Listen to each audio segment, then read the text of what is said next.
네, 반갑습니다. 경자입니다. 이번 주에 주식시장이 꽤 반등이 나왔는데요. 그래서 모처럼 즐거운 마음으로 영상 녹화를 시작합니다.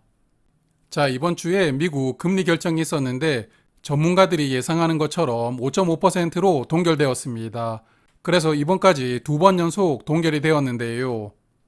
하지만 금리보다 더 중요한 것은 할아버지 멘트였거든요. 할아버지가 또 시니컬하게 아직 멀었다 뭐 이런 이야기를 할 줄 알았는데 이번에는 조금 부드럽게 이야기를 했습니다.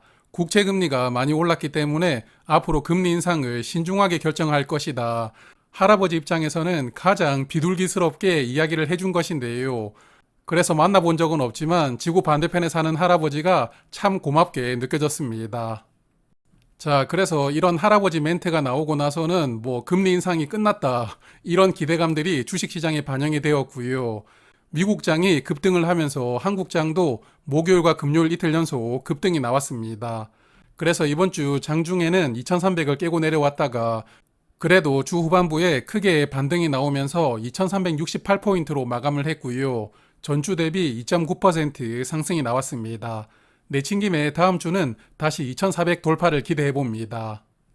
자, 그러면 매크로 관련된 이야기는 여기까지 하고요. 저의 계좌 살펴보겠습니다.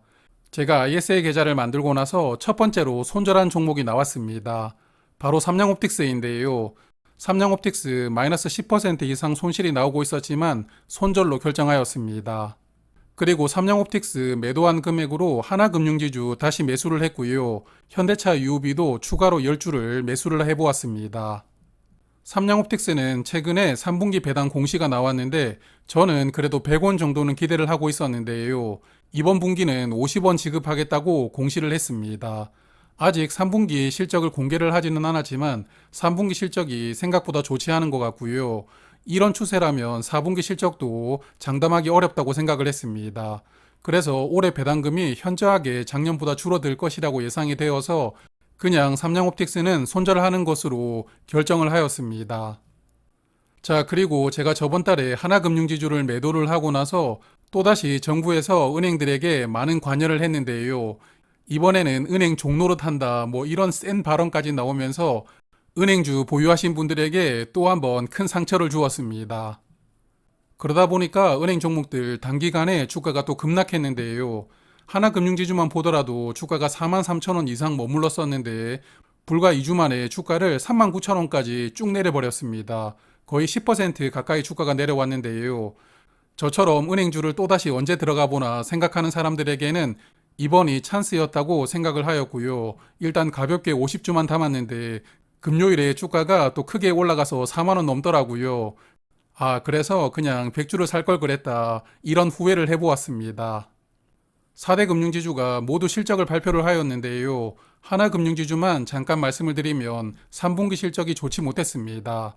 매출액이 전년 대비 43% 부진했고 영업이익은 19% 적어졌고요. 당기순이익도 15% 적어졌습니다.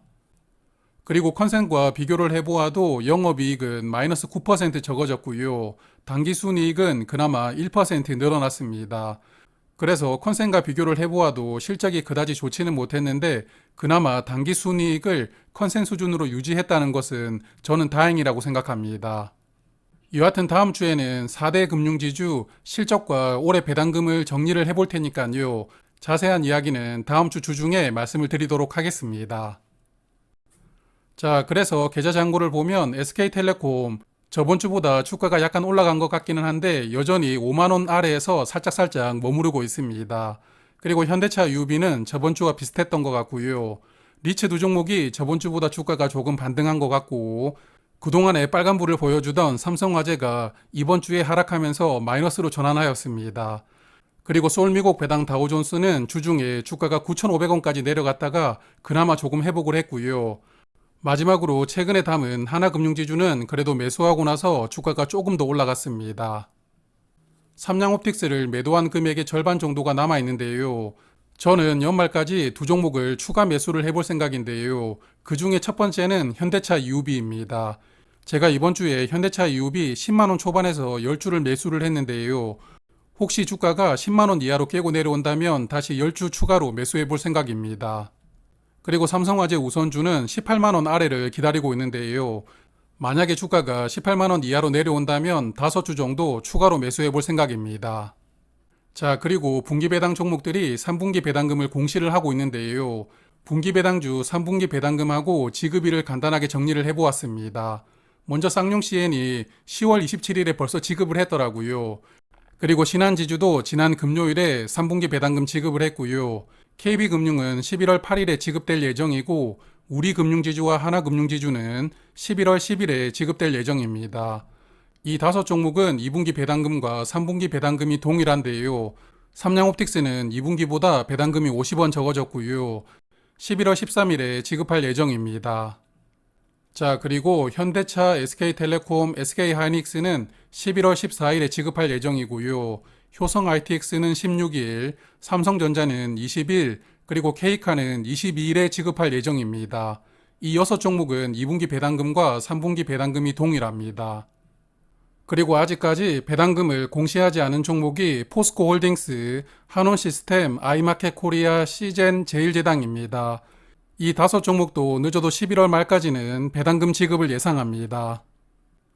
자, 그리고 또 하나 말씀드릴 게 제가 보유하고 있는 종목은 아닌데 저의 영상을 보시는 분들 중에 KT 보유하신 분들이 많으시죠?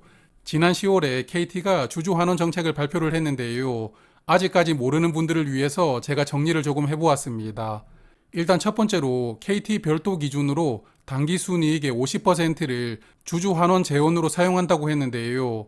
환원 방법은 현금 배당을 하고 그리고 자사주 매입하고 소각하는 방식입니다. 그리고 현금 배당액은 최소 2022년 이상으로 지급을 한다고 약속을 했고요. 혹시 실적이 부진하더라도 최소 22년 수준 정도로는 현금 배당을 하겠다고 약속을 하였습니다. 그리고 내년 1월부터 분기 배당을 한다고 공시를 하였는데요. 그래서 KT도 내년부터는 SK텔레콤과 동일하게 분기 배당을 시작하는데요. SK텔레콤처럼 균등하게 배당을 할지 아니면 금융지주처럼 1분기부터 3분기까지는 조금만 배당을 하고 기말에 많이 배당을 할지는 모르겠지만 어쨌든 분기 배당하는 종목이 늘어난다는 것은 저는 대환영이라고 생각합니다. 자, 그리고 마지막으로 해외 계좌 잠깐 말씀을 드리고 마무리를 할 텐데요. 이번 주 해외 계좌는 매매를 하지 않았고요. 미국장이 이번 주 주가가 반등하면서 TQQQ 저번 주 마이너스 10% 이상 손실이 나왔는데 마이너스 2%까지 손실이 줄었습니다. 그래서 다음 주에는 플러스 전환을 바라봅니다. 그리고 한국투자증권에서는 속스를 보유하고 있는데요. 속스도 저번 주보다 주가가 한 10% 정도 회복을 했습니다. 아직까지 마이너스 8%이지만 3배로 레버리지가 되는 상품이니까요. 다음 주에 주가가 조금 더 올라가주면 속슬도 플러스 전환할 수 있지 않을까 혼자서 그렇게 기대를 해보고 싶습니다. 자, 그러면 오늘은 여기까지 말씀을 드리고요. 다음 주 주중에는 영상 2편을 말씀을 드릴 텐데 4대 금융지주 실적하고 SK텔레콤이 아마 실적을 발표를 할 것이거든요. 그래서 SK텔레콤 실적까지 같이 정리를 해보도록 하겠습니다. 고맙습니다.